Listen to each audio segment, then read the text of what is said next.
नमस्कार दोस्तों, स्वागत है आप सभी का मेरे इस YouTube चैनल पर। मैं विनीत आज फिर से आपके सामने पार्ट 3 के अन्य महत्वपूर्ण प्रश्न लेकर आया हूं। देखिए, इससे पहले हमने इसमें अन्य महत्वपूर्ण प्रश्नों में अपनी पिछली क्लास में कम से कम 15 क्वेश्चन कराए थे और आज हम प्रश्न नंबर 16 से धातुओं के बारे में आपको बताएंगे। सबसे पहला प्रश्न है कि धातुएं क्या है। देखिए, हमने महत्वपूर्ण बिंदु पढ़ाए थे तब भी समझाया था, अभ्यास के प्रश्न कराए थे जब भी समझाया था, लेकिन आज फिर से हम अन्य महत्वपूर्ण प्रश्नों में धातुएं क्या होती हैं और कुछ धातुओं के उदाहरण देने हैं। देखिए, धातुएं वे तत्व होते हैं जिनमें इलेक्ट्रॉन त्याग कर, यानी कि जो तत्व इलेक्ट्रॉन त्याग देते हैं और धन आयन, यानी कि जैसे सोडियम की बात करें, वो एक आयन जो है त्याग देगा और वो क्या बनाएगा, धन आयन बनाएगा। तो वे तत्व जिनमें इलेक्ट्रॉन त्याग कर धन आयन बनाने की क्षमता होती है उन्हें हम धातुएं कहते हैं। देखिए, धातुएं हमारी आयरन भी धातु है, एल्यूमिनियम भी धातु है, सोडियम भी धातु है और पोटेशियम भी धातु है। तो धातुएं आपको समझ में आ गई होगी। जो तत्व इलेक्ट्रॉन त्याग करके धन आयन बनाते हैं उन्हें हम धातुएं कहते हैं। इसके बाद प्रश्न नंबर 17 देखिए कि निम्नलिखित धातुओं के उदाहरण दीजिए। देखिए, धातुएं बतानी है जिन्हें चाकू से आसानी से काटा जा सकता है। देखिए, दो धातुएं ऐसी हैं जिनको चाकू से आसानी से काटा जा सकता है। पहली है सोडियम, दूसरी आपकी है पोटेशियम। इसके बाद है धातुएं जिनका गलनांक बहुत कम होता है, यानी कि जो आसानी से पिघल जाती है, वो आपकी गैलियम और सीजियम। और धातु जो द्रव अवस्था में पाई जाती है, जो धातु द्रव अवस्था में पाई जाती है वो आपकी होती है मरकरी। इसके बाद धातुएं जो विद्युत की दुर्बल चालक होती है वो होती है आपकी सीसा। तो ये मैंने इसके आंसर आगे लिखे हुए हैं कि मरकरी ऐसी धातु होती है जो द्रव अवस्था में पाई जाती है और विद्युत की दुर्बल यानी कि चालक जो होती है वो हमारी मरकरी और सीसा यानी कि लेड के नाम से हम उसको जानते हैं। प्रश्न नंबर 18 में देखिए, धातुओं का उपयोग खाना पकाने के बर्तन बनाने में किया जाता है। क्यों किया जाता है ऐसा? देखिए, धातुएं ऊष्मा की सुचालक धातुएं होती है। धातुएं क्या होती है? ऊष्मा की, ये की अलग से है, सुचालक होती है और इनका गलनांक उच्च होता है, यानी कि ये आसानी से पिघलती भी नहीं है। इसके कारण इनके बने बर्तन जल्दी गर्म हो जाते हैं और खाना भी जल्दी पक जाता है। यही कारण है कि धातुओं को हम बर्तन बनाने में उपयोग करते हैं, यानी कि खाना पकाने के बर्तन बनाने में उपयोग करते हैं। वैसे जो धातुएं होती हैं उनके और भी उपयोग होते हैं, जैसे बिजली के तार बनाने में, या फिर कोई जैसे स्कूल की घंटी होती है उसको बनाने में, या रेल की पटरी बिछाने के लिए रेल लाइनें। तो ये सभी चीज़ें जो है धातुओं के उपयोग से ही बनाई जाती है। लेकिन यहाँ पे प्रश्न आपसे क्या था कि खाना पकाने के बर्तन बनाने में धातुओं का ही उपयोग क्यों किया जाता है? क्योंकि ये ऊष्मा की सुचालक होती है, इनका गलनांक उच्च होता है और ये जल्दी से गर्म हो जाती है। जल्दी से गर्म होने पर ये आसानी से जल्दी से खाना भी पका देती है, इसलिए खाना बनाने के बर्तनों में इनका उपयोग किया जाता है। प्रश्न नंबर 19, धातु ऑक्साइडों की प्रकृति कैसी होती है? देखिए, आपसे ये पूछेगा धातु ऑक्साइड की प्रकृति और अधातु ऑक्साइड की प्रकृति कैसी होती है। तो यहां पे देखिए, धातु ऑक्साइड क्षारकीय होते हैं। क्या होते हैं? धातु ऑक्साइड क्षारकीय होते हैं और ये हमारे अम्लीय होते हैं। अधातु ऑक्साइड अम्लीय होते हैं। ध्यान देने वाली बात है, धातु ऑक्साइड क्षारकीय होते हैं और अधातु ऑक्साइड आपके अम्लीय होते हैं। तो यहाँ पे लिखा हुआ है कि धातु ऑक्साइड क्षारकीय प्रकृति के होते हैं क्योंकि ये जल के साथ अभिक्रिया करके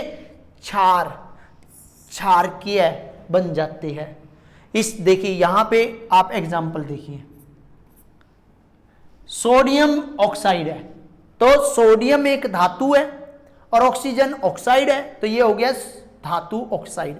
जब ये जल के साथ क्रिया करेंगे तो क्षार बनाते हैं। क्या बनाते हैं? क्षार बनाते हैं। ऐसे ही देखिए पोटेशियम ऑक्साइड है, जल के साथ अभिक्रिया करेंगे पोटेशियम हाइड्रोक्साइड बन जाएगा। तो ये भी क्या है? ये दोनों के दोनों आपके क्षारकीय प्रकृति के हैं। इसके बाद प्रश्न नंबर 20 कि धातुएं प्राय नाइट्रिक अम्ल के साथ क्रिया करके हाइड्रोजन गैस उत्पन्न नहीं करती। भाई ऐसा क्यों है? क्योंकि हमें ये तो पता है कि धातुएं जब अम्ल के साथ अभिक्रिया करेगी तो वो हमारी हाइड्रोजन जो है गैस उत्पन्न करेगी। लेकिन नाइट्रिक अम्ल भी तो अम्ल होता है, उसमें ऐसा क्यों नहीं होता? देखिए जब धातुएं नाइट्रिक अम्ल के साथ क्रिया करती है तो हाइड्रोजन गैस का उत्सर्जन नहीं होता। क्यों नहीं होता? इसका कारण यह है कि जो नाइट्रिक अम्ल है वो एक प्रबल ऑक्सीकारक है। अब ऑक्सीकारक क्या होते हैं? जो ऑक्सीजन को जोड़ते हैं। यह उत्पन्न हाइड्रोजन का ऑक्सीकरण जल में कर देता है। क्या कर देता है?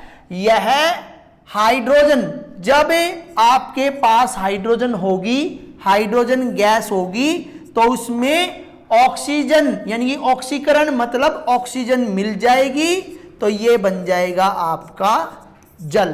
तो ये कहने का मतलब ये है जब धातु नाइट्रिक अम्ल के साथ अभिक्रिया करती है तो हाइड्रोजन गैस उत्पन्न नहीं करती। इसका कारण यह है क्योंकि जो नाइट्रिक अम्ल है वो एक प्रबल ऑक्सीकारक है और ये हाइड्रोजन का ऑक्सीकरण जल में कर देता है, यानी कि हाइड्रोजन में ऑक्सीजन मिलाने से फिर ये जल बन जाता है और स्वयं नाइट्रोजन के ऑक्साइडों में अपचयित हो जाता है।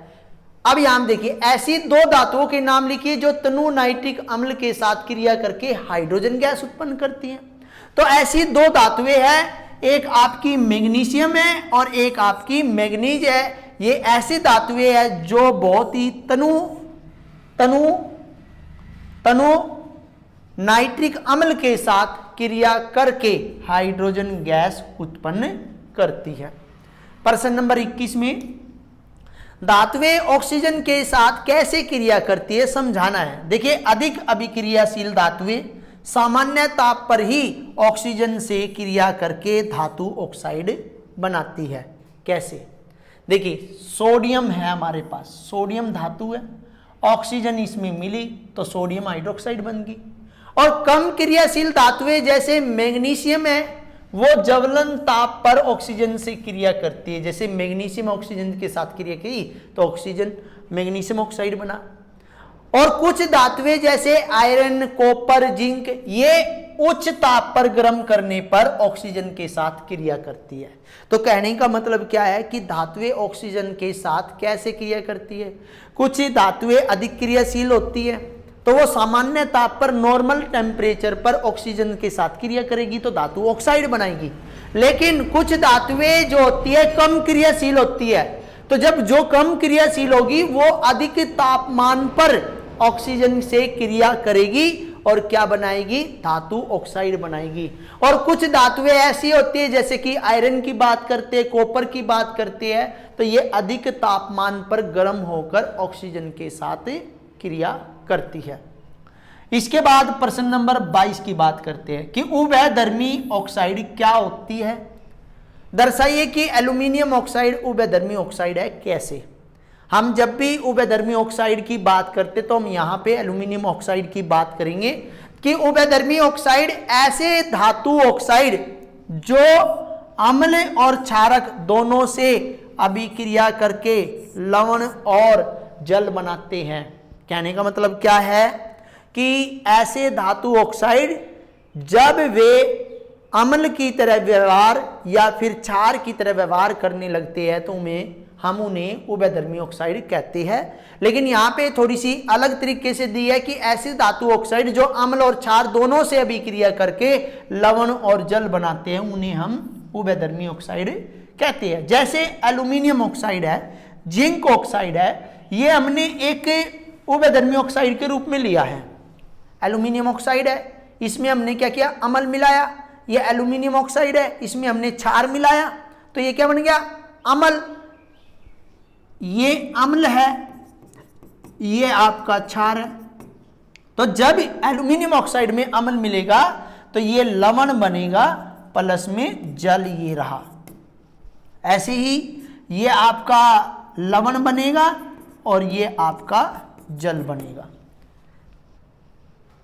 इसके बाद प्रश्न नंबर 23 में धातुएं तनु अम्लों के साथ किस प्रकार क्रिया करती है, वर्णन कीजिए। तो वही अभी हमने थोड़ी देर पहले भी समझाया था कि धातुएं अम्लों के साथ अभिक्रिया करके हाइड्रोजन गैस उत्पन्न करती है। देखिए जिंक हमारे पास है, जिंक की आपने सल्फ्यूरिक अम्ल के साथ अभिक्रिया की और जिंक की आपने HCl के साथ यानी कि हाइड्रोजन क्लोराइड के साथ, हाइड्रोक्लोरिक अम्ल के साथ अभिक्रिया की, तो ये आपका लवण बना। क्या बना, लवण, प्लस में हाइड्रोजन गैस। यानी कि जिंक हाइड्रोक्लोरिक अम्ल के साथ क्लोराइड, जिंक हाइड्रोक्लोरिक, ये जिंक है और ये हाइड्रोक्लोरिक अम्ल है, तो क्या बनाएगा, जिंक क्लोराइड हाइड्रोजन। परंतु धातुओं को छोड़कर, कौन सी धातुओं को, मैग्नीज को और मैग्नीशियम को छोड़कर, ये नाइट्रिक अम्ल के साथ क्रिया करके हाइड्रोजन गैस उत्पन्न नहीं करती।